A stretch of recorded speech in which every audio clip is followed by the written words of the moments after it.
By the way, I'd like to say I love what Christina is doing. And this is a bad example, maybe.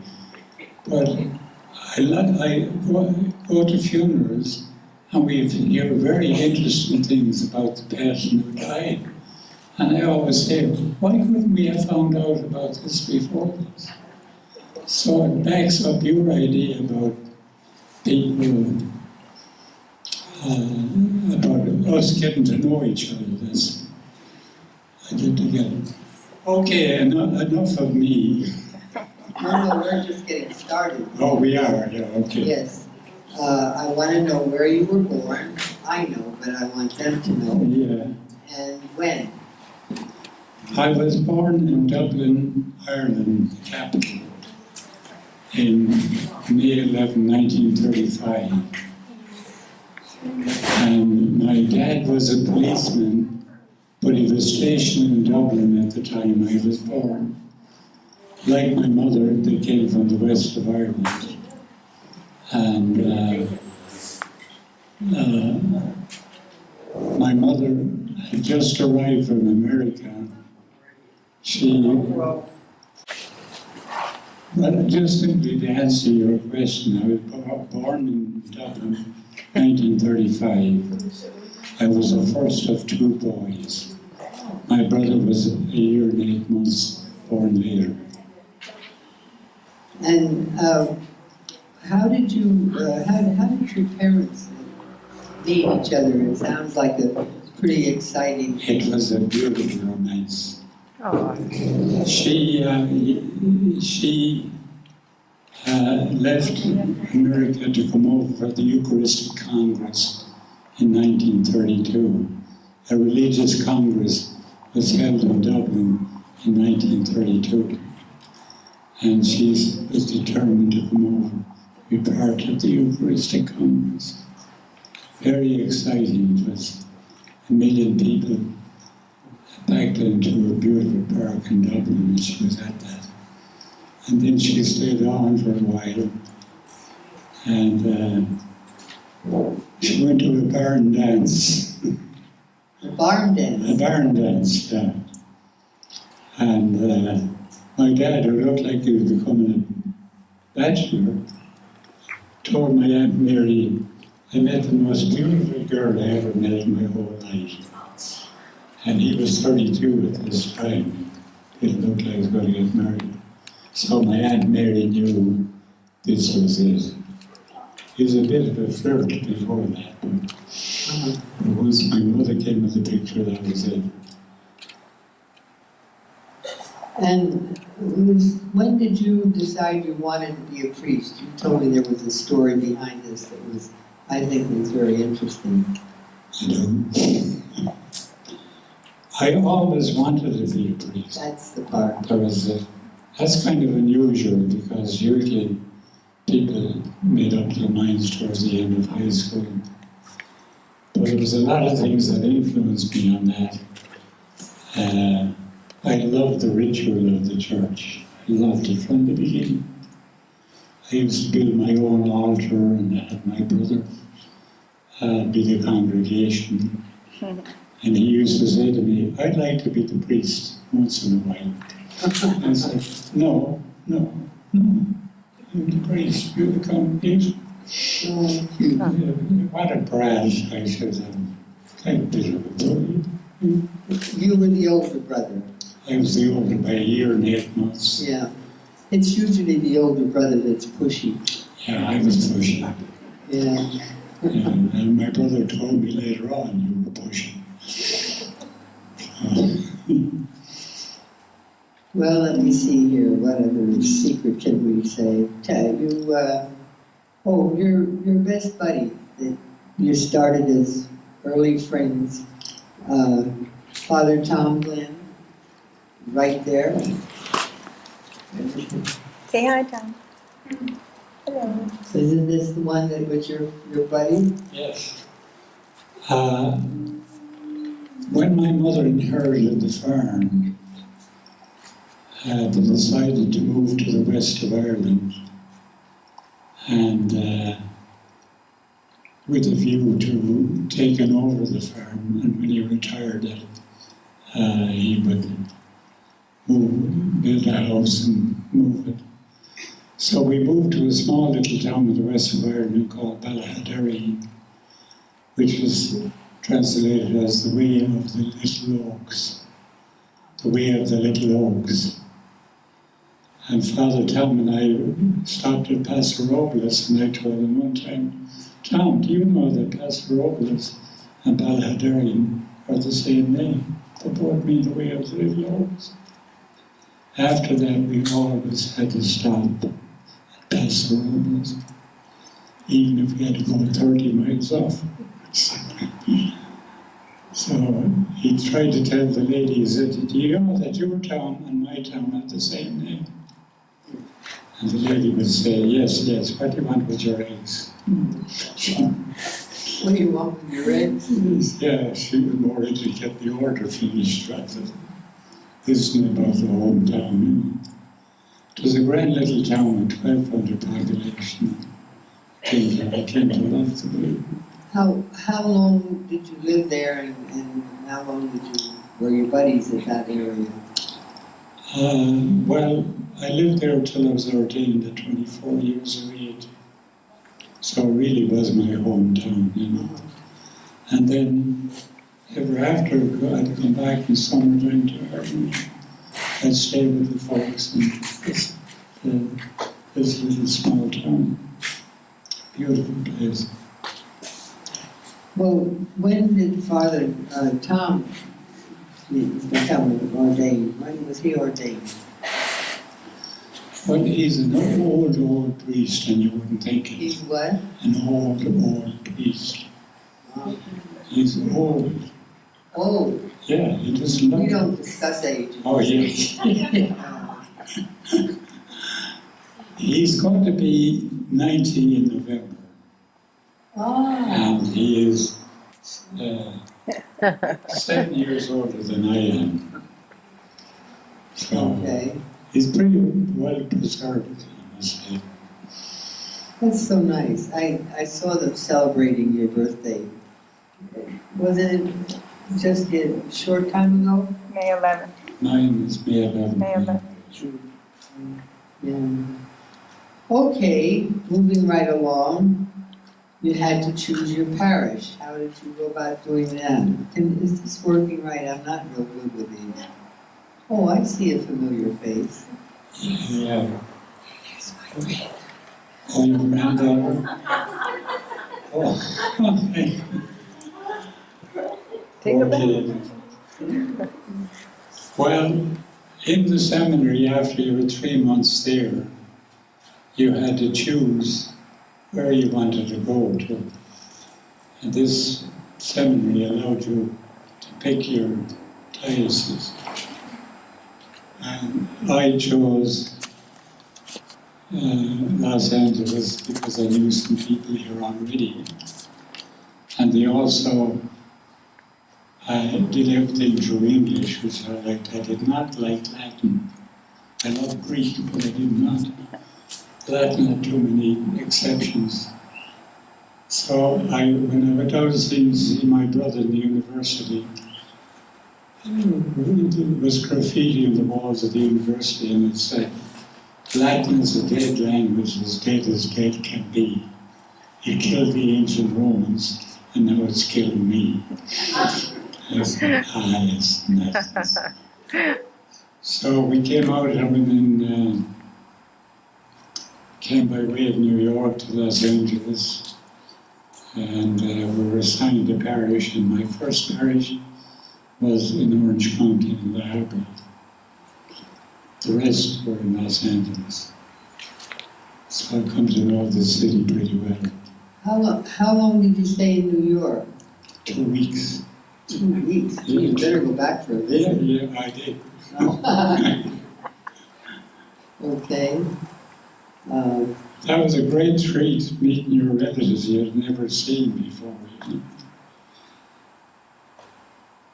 know? The thing that I'm trying to think of who I was speaking with, but they said that one of the outstanding things that you left in your past was that you led number one Spanish Mass in 1981 in resident. Yeah, I did. I heard about talks about that, yeah. Um, But the background to that was that the parish to the east of us took on the Korean community, and the parish to the west of us took on the Vietnamese community. And when they asked me, would I take on another community, I said, it has to be the Spanish. They have no Spanish Mass west of the 405. And I went ahead with that, and it wasn't easy to do that because I had to cancel some of the English Masses so that and they came in droves to fill that huge church of 1,000 people very quickly. And I started with one Mass and then put on the second, and that's it. It wasn't easy because I had sympathy for the English-speaking people. They had to give up their favourite Mass, which was the 9:30. So it was not easy, and I knew it. I knew it was not easy.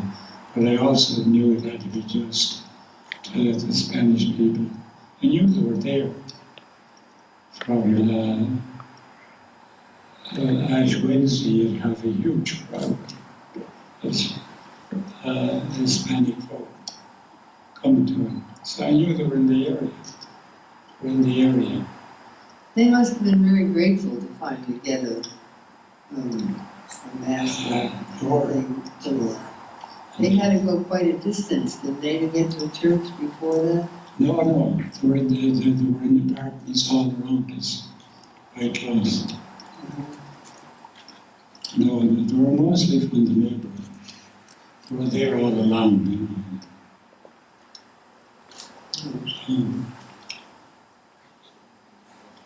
I see now that you've decided to become an activist, and that's with Cesar Chavez. Can you tell us the story behind that? Because that was a big job. When I was in the parish, right beside us here at visitation, I decided to go back to Loyola University and take a master's degree in history. I was anxious to find what made this great country tick. And the thesis was passed, was okay. But then the priest got to hear I had written a thesis on it, and they brought me into a committee to aid farm workers. And when I was off with Father Tom and two other priest friends, I had to come back in the middle of the week to be on a picket line protesting against the Teamsters trying to take over the farm workers. I had never been on a picket line in my whole life before. And when I arrived there, they put a placard in my hand and they said, just keep surfing in the front of the building. And I kept saying, I don't believe I'm doing this. I don't believe I'm doing it. But then there was a Quaker lady in front of me and a rabbi behind me, and we had more fun than people talking back and forth. So that's the way I got involved with the farm workers, and I got involved very deeply with them. Very deep. I was not only in picket lines, but sitting demonstrations and joined with them in the marches. And to my great joy, when it came a time for me to celebrate my 25th, Cesar Chavez came all the way from Tehachapi to be part of the Mass. He did the readings at the Mass. I was very pleased that my son-in-law is with them now, and they're doing great. They're on the run. That's wonderful. They're doing absolutely great. So they had won a great contract, in Salinas just recently. So they're doing quite good. So I was very proud that Caesar came to my 25th. And You all have a copy of this on the seat of the chair, the story behind it. It really is interesting. And you did some wonderful things to help these people. Well, I was kind of drawn into it, you know, they'd asked me to come to sit in demonstration. When they walked from San Diego up to Sacramento, I joined them and sat on the side of the road and would make some food. When you tell a story like this, it brings to mind stories that you have that are similar. And I won't mention her name because she might not like it. But our daughter was away at college when they were, I don't even know what they were marching for, but they had the poles and I'd turn on the TV every afternoon to see if my daughter was leading the bunch. Mm-hmm. So I know how you can get snapped into doing these things too, and it's great fun. Yeah. So, I never regretted being involved in it. no, it didn't sound like it. Yeah. Let me see what else we have for you. You're here, I think you told me 5 years. 59 years. I'm here 59 years. No, at Now Nazareth here House. in Nazareth house. Oh, the Nazareth house, exactly 5 years. Exactly 5 Exactly. years. The 20th of August. How did you happen to choose this Nazareth house? I think it's not an easy choice, and you were offered other places that... Well, no, we went around in a number of retirement homes, nursing homes. Myself and Father Tom and Father Fallon, who also came here. He was here when Mother Maliki was here, so we knew the place quite well. Mm-hmm. So we liked the atmosphere here. When time came for me to get out, I chose. And Tom followed me in a month later. Oh, so you're in here longer than Tom is? Yeah. He follows my example. Surprisingly. Well, let me see, what else do you want to tell us about? Well, family.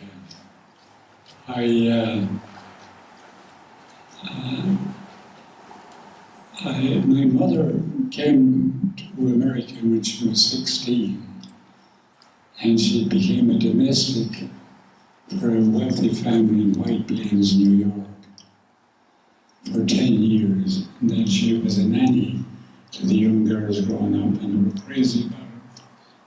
I know because she used to get letters from them when she was back in Ireland. When I told you how they met, and she came here for the Eucharistic Congress. But my mother died at a very early age. She was only 39.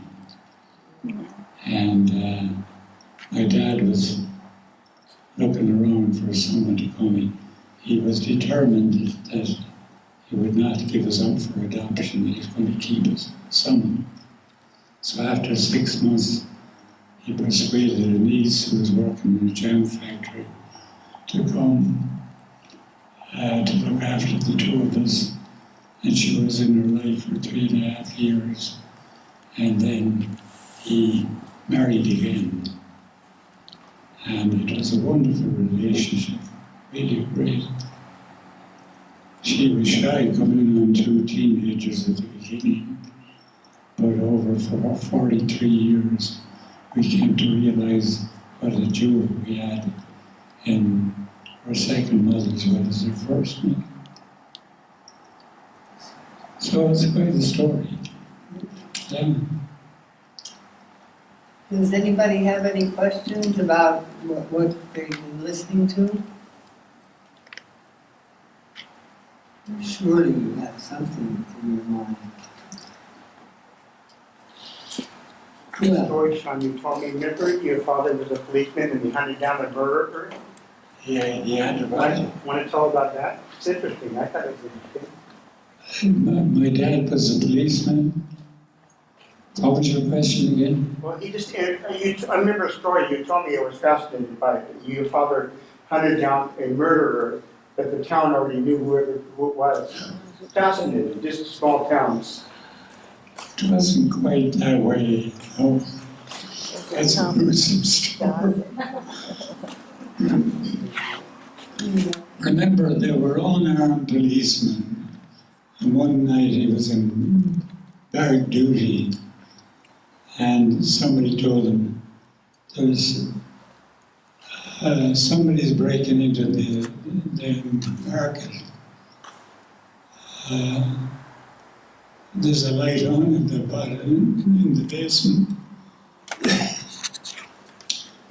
And even though he wasn't supposed to do this, he left his desk, walked down the town, down into the basement, and found 3 guys there stacking stuff away in boxes. And he said, follow me. The best thing, they always knew who the people were, that was him. But the other one was a different story entirely. That was, there was in a small town, everybody knew everybody else. And there was a murder took place, and everybody knew who did it. And but on the British, you were not allowed to squeal. And that was the worst thing that ever happened in this small town. It was the worst. Yeah. Well, you would remember that.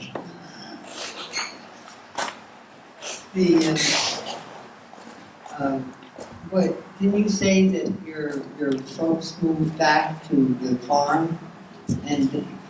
Or how long was your father a policeman and then go back? He was a policeman for 31 years. Oh. And he retired at 31 years on full pension. And that's when he was preparing to move to the farm, to make provisions for it. But it was not to be. It was not to be. So he sold the farm and What do you look when you look into your life, your past life? What is it that pleases you most that you were able to do? And generally speaking, how you got involved in whatever it was that made you feel complete? well, I never pictured myself as an activist. And to finish that story about the picket line outside the Teamsters, I considered myself very shy. I would not believe this already. And Father Terry Ritchie came up from the Chancery office to join the picket line. And I said to him, Terry, it's all wrong that the Teamsters are trying to take over the little union like the farm workers were at the time.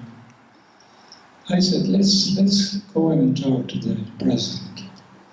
20 stories high, we went up 20 stories high. And I said to the secretary, I want to see the president. And she said, well, he's not here, he's in Hawaii. But with the vice president too. And I said, yeah, bring him on. And I said, we want to know as clergy, we're disappointed that you're trying to take over the farm workers. And he said to the secretary, Miss Smith, take a note. I said, yeah, Miss Smith, take a note.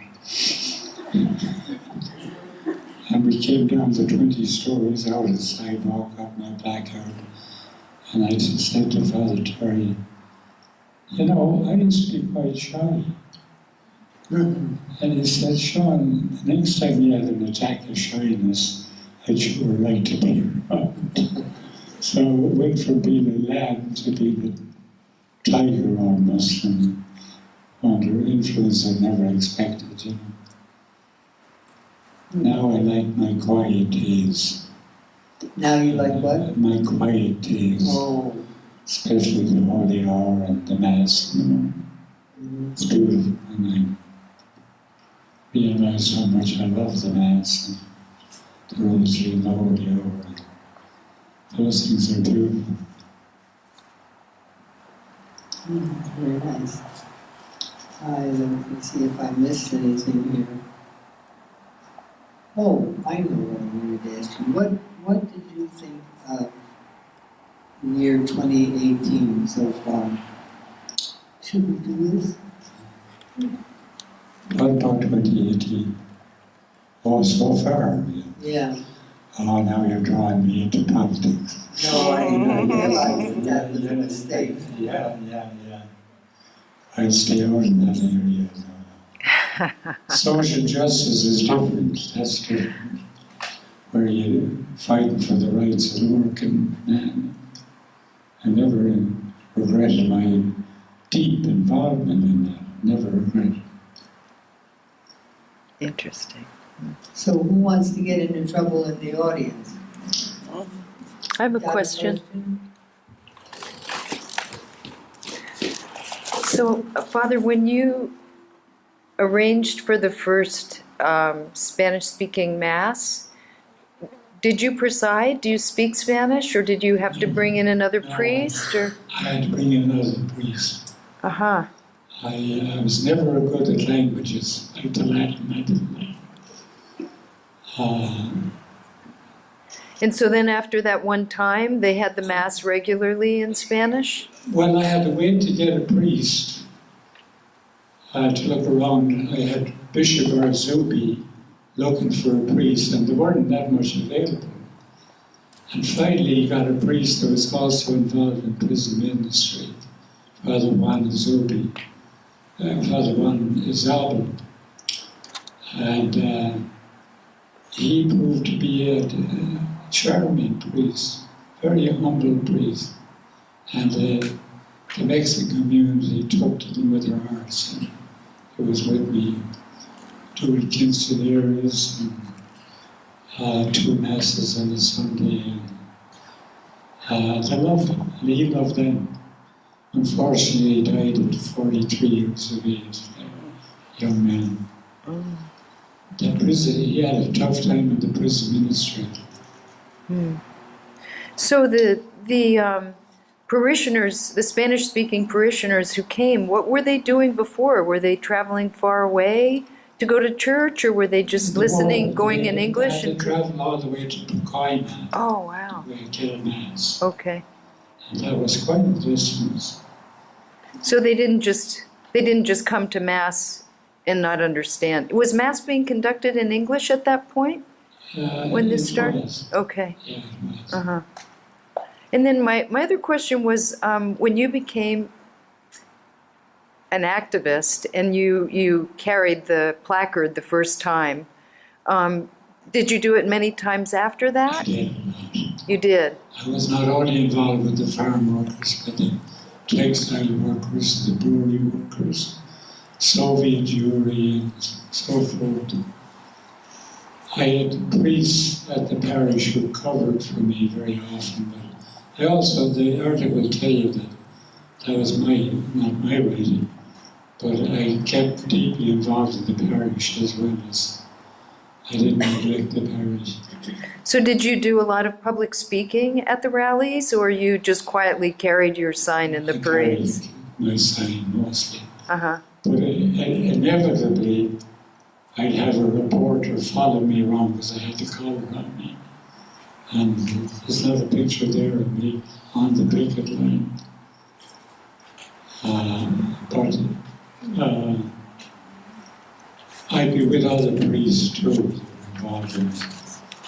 And it formed very deep friendships, very deep friendships. Sounds like you really made a difference. I think so. I think so. I like to think I did. It had its ups and downs, it had its tragedies. As I said, my brother died 3 years ago, so of pancreatic cancer, so that Oh, an easy that's thing to go through. really hard. Yeah. Was he back in Ireland, or was he here? Was he what? Was he back in Ireland, or was he here? Your brother? He was in Ireland, yeah. Okay. He was brilliant. It's terrible to have a younger brother who knocks the top of every exam. Got scholarship after scholarship, including Cambridge, England. He got a scholarship there. And then he married an English lassie, an Episcopalian. Oh, you have to watch out for the Episcopalians. I came to love that lady. She was a great mother to her kids. Just a great mother. So that's life, it's ups and downs. So do you have nieces and nephews over there? I do, yeah. Do they come here at all, or? I did, yeah, they were here, yeah. I live here. They're trying to find another time to get back out. Because they came during the hottest weather that was going on. And they only put on a t-shirt out of the town in El Segundo. And they got burned. Oh no, Scorched. wow. Over here. But they had 1 day extra with me as a result of this. So it's not bad. They love the place. I have a question. Father, can you tell us why you decided to go to Loyola to study American history, and how long it took you, and what degree did you achieve there? Yeah, thank you. I told you my mother was an American citizen, and she absolutely intrigued me with stories about New York. She was to be here 10 years. She gave me a great desire to come to the United States. What was the second part of your question? What made you decide to study American history, and how long Because did it take? my mother Because of had your a great mother. influence. How long did it take you, and what degree did you get? I got a master's degree in history, American history. which also included some European history and the history of the Catholic Church with Labour. I did a course in that. Did you attend on your own time, or was this the church allow you to? Well, Do that? it was spread out over 3 years. Like on a Wednesday night, I go for a 2-hour lessons, or lecture. And it wasn't taken away from the parish too much. And what was the subject of your thesis? Chavez, of course. So you were. Oh. That's an interesting story, how we have gone over the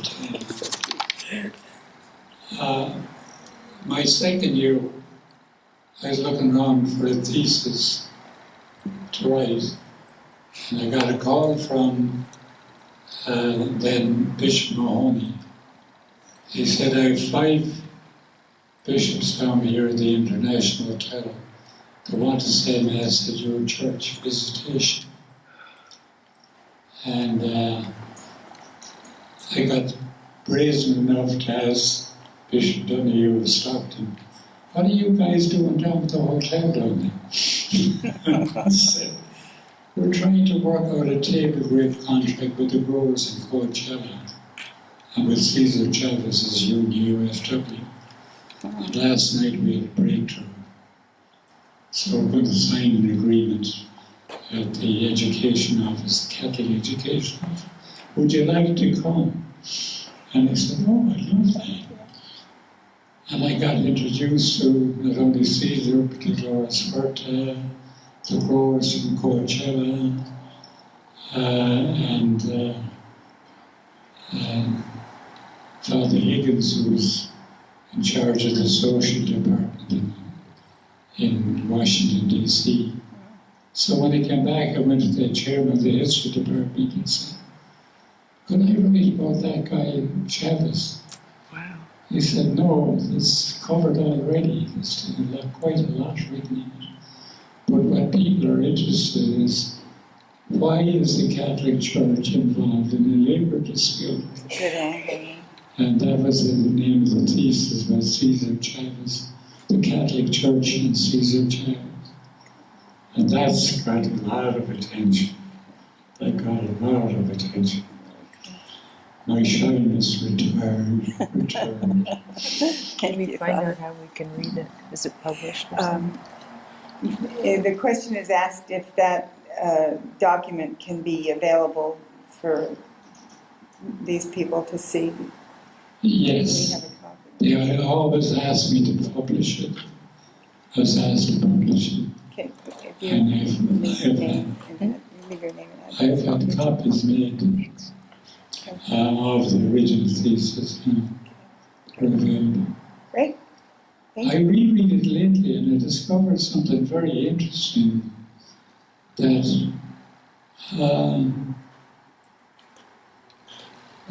George Higgins, who was directing a lot of things, wanted to join the boycott. And Cardinal Manning, who came from a farming community, said, no, you're going to wipe out the young small farmers. He said, let's try mediation between the two bodies. And if that doesn't work, then we join the boycott. I had forgotten that episode. I had an interview with Cardinal Manning, and he kind of liked the little farmers up there. And that's in the thesis? That story? That's in the thesis. Yeah. That's a great story. Cool. Wow. We'll have to get some copies too. Thanks, good questions, good question. Well, how were you involved in it? Me? Yeah. I think I was pretty young back then. In fact, I'm not even sure. What year was it? Oh, it was 1962? What year was it? Or 80? What year was it? When was Well, it? he came to your 25-year anniversary in '84. So it was, I was probably late 70s to early 80s, I would say. So I was Let's in my see. later 20s. Okay. Yeah, I was in college and medical school at the time on the East Coast. Well, then, But we weren't eating grapes. I remember we stopped eating grapes. I remember the grape boycott. Yeah, It was a marvelous it was a boycott. great time. We were Giving up grapes is no big deal. Well, we were supporting the boycott, though. Yes, it was a cause. It was no big deal, but it caught on. Yeah. Yeah. And later on, the boycott of iceberg had raised. See, I was having my problems with the Vietnam War. Yes. That was our issue. Yeah, And the Kent State shootings of the students. Yeah, but we crisscrossed all the time. You began to meet these activists from all sides and learning more. My cousin in New York said, one of your saddest boycotts was Coors beer. She said, when I was out in the West Coast, I loved that beer, you know. Yeah, we are. And they came out to see us. The Coors people came out to see, why do you want to boycott Coors? And we said, because you're not employing enough Mexicans, and the upper jobs are given to white folk and not to the Mexican. Huh. And the change, Wow. the law to the boycott. Father, So- you have another question. Monsignor Sean, you're probably going to hate me for asking this question, but I need to ask you, Sean. what has been your biggest personal challenge in your life as a priest? I would say it was the Spanish masses. because I knew how difficult that was going to be on the white folk in Reseda. By the way, I've lived in Reseda for 21 years. I knew it would be difficult for the folks. But yet, I said, you shouldn't have to go all the way to Pacoima to get Mass. But nobody else was prepared to open up a Mass west of the 405 freeway. There was no Spanish Mass west of it. I think that was one of the most difficult things I ever did. Thank you. Good question. I wanted to tell you something here. I'm looking at this man, Pat Brown. One of our golfing buddies was John Fallon.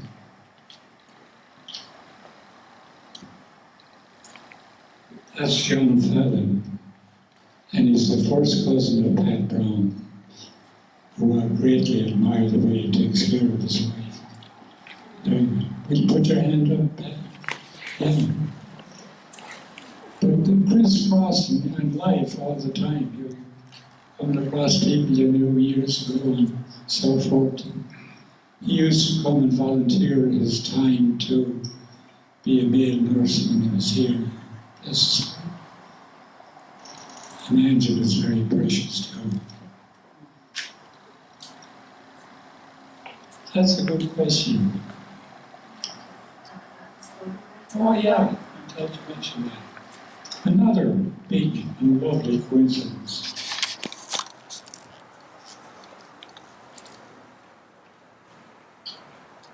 This couple in front are Bruce Easy's.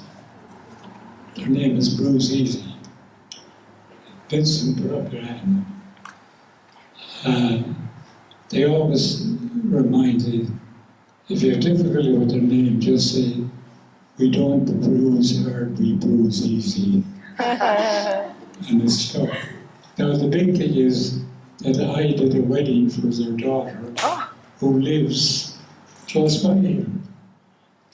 And it was quite an exciting marriage because the groom was Jewish, and they were very strong Italian Catholics.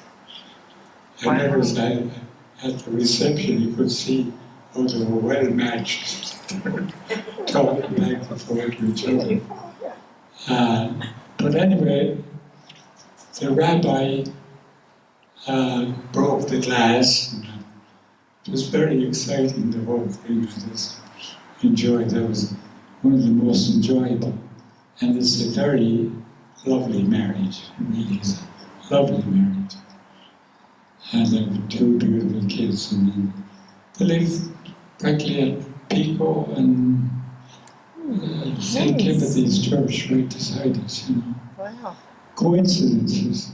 We come back and meet each other. Coincidence, coincidence, coincidence. There's no coincidence. It's God acting anonymously. And everything happens for a reason. So that was precious. They were great. They were a great couple. They're only 2 blocks away from the church. And this lady is the best Italian cook you can find anywhere. Wow. They had our family, my brother and his wife and kids, and we were over to their place for dinner. There was only one restaurant I ever came across that came close to our good food, and that was Martoni's. That was in Hollywood at that time, only a few years back. But they were great. Excuse me. Wonderful. Oh, it was so nice. So life is very interesting. It's Well, never thanks. dull. Yeah, It's never done. it's wonderful. Yeah, thank you. Did we cover all the bases? Do we have any other questions? Good.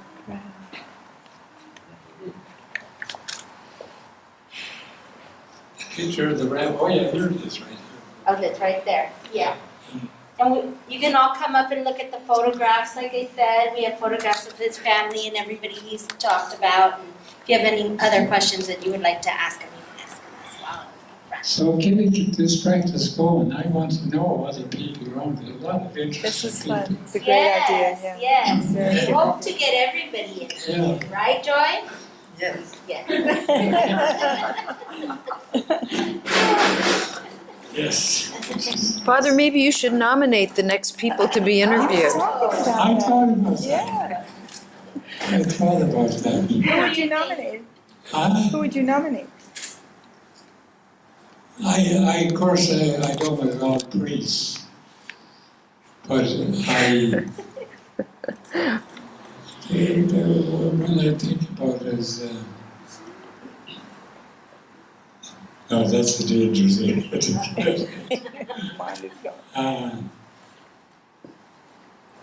I tell you, I know it'd be very interesting. It's Father Tom. Father Tom? Tom, not this father. Different father. Father Tom. He just wants to get out of the limelight. He has a story that's quite extraordinary. But Tom with the legs, and he has